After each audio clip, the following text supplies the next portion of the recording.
Well, this week, a massive dust storm hit Mongolia, China, South Korea, and Japan. Today, let's talk about it.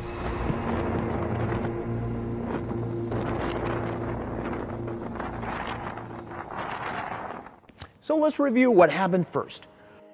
On Monday, China was hit by the largest and the strongest sandstorm in a decade, with 12 provincial areas in the country's north blanketed in yellow sand and dust. It began in the Gobi Desert in the south of Mongolia. From there, the dust moved thousands of kilometers east, hitting northern China, the Korean Peninsula, and even parts of Japan. Then in the middle of the week, the sandstorm turned around and hit China once again. Air quality plunged in China, but in Mongolia, where the sandstorm came from, at least 10 people were killed. In China, sandstorms have become less common in recent years, and many people attribute that to decades of efforts to combat desertification. The Three Norths Shelter Belt Forest Program began in the 1970s, a national ecological effort that involved the planting of millions of trees along the edge of encroaching deserts in northern China. That has helped the world to be a greener place today than it was 20 years ago. According to NASA, global leaf area has increased by 5% in the last 2 decades, an area equivalent to all of the Amazon rainforest. At least 25% of that gain was in China. As the wooded area expands, the average number of days in spring with dust storms has fallen from 12 in the 1960s to 3 days now. Before this week, the last sandstorm in Beijing was recorded 4 years ago. So why did it happen again this year? There are several factors in creating such a monster dust storm.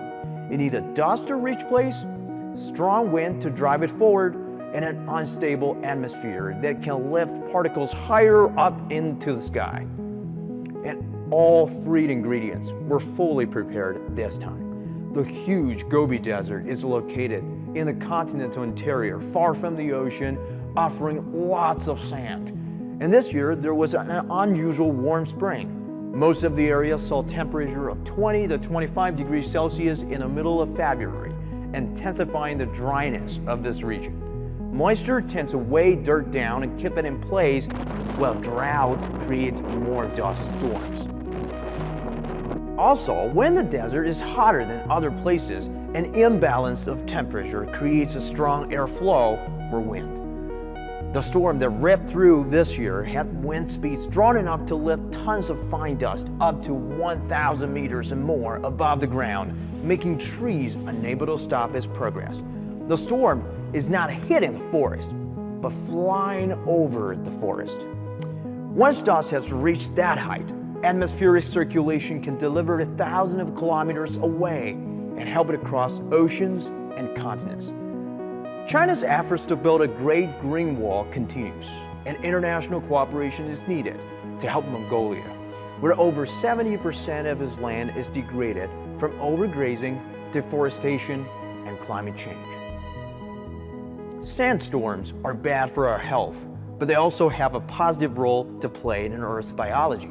Every year, over 2,800 tons of dust from the Sahara cross the Atlantic, and the minerals inside fertilize plants in the Amazon's forests and ocean life. Don't forget, it is a natural phenomenon. It cannot be artificially eliminated.